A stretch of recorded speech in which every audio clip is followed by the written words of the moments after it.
Okay, what's the first lesson? What are we learning? We're learning Orot HaKodesh, chapter 1 of 13, which represents the first tiny little glimpse, a little island into Rav Kook's thought. And in general, where we're going in those first 13 lessons is a revolutionary way of looking at how we process information. Chapter 1, here we go. Chapter 1. 2 minutes on the clock. Here we go. Yeah. So I'm going to read very little. I'm going to probably just present mostly. Rav Kook submits in the first chapter of Orot HaKodesh that there's a fundamental difference between holy wisdom and not holy wisdom, what we'll call secular wisdom. Now, don't get triggered. Secular wisdom here could be opening a Bible, opening a Talmud. Because for Rav Kook, the difference between Kodesh and Chol, between 𝗵𝗞ecie HaKodesh, holy wisdom, and 𝗵𝗞cie HaChol is not what you're studying, but how you're studying it.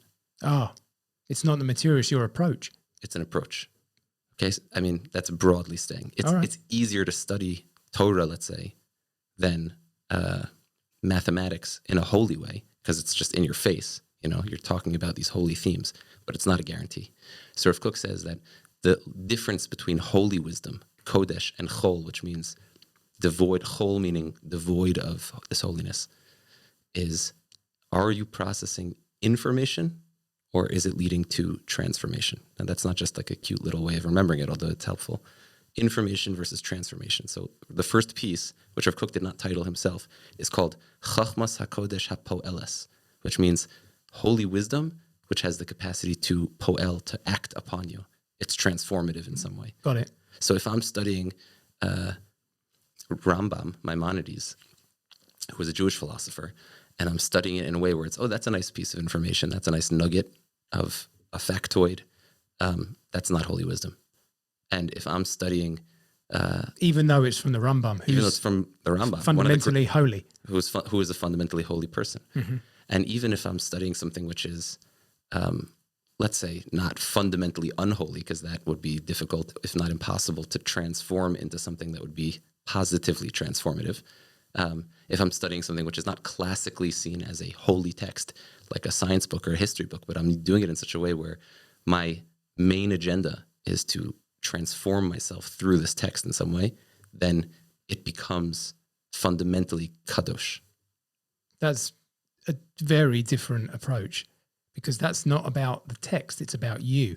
And it's also about intention and goal, ambition. Yeah.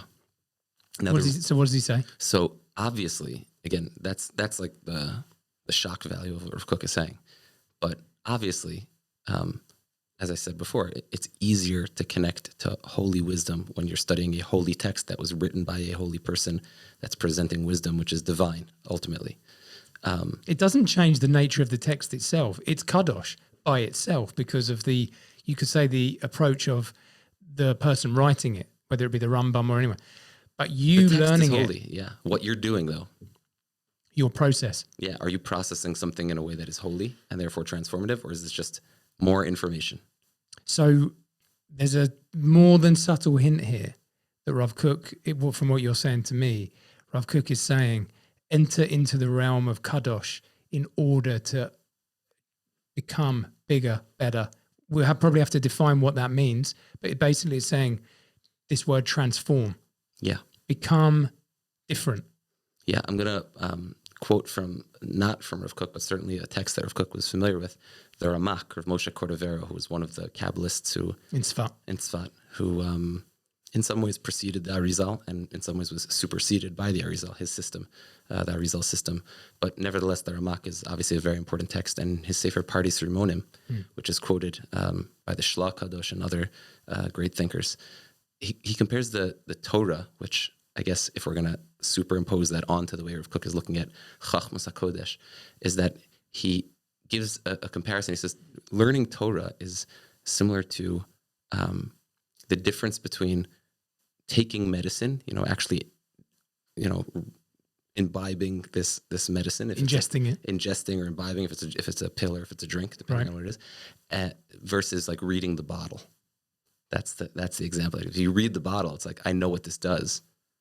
But if I actually consume it, then it actually interplays with me in a way that completely transforms. Participation, basically. It's like being a student of Michael Jordan, but never stepping onto a basketball court ever.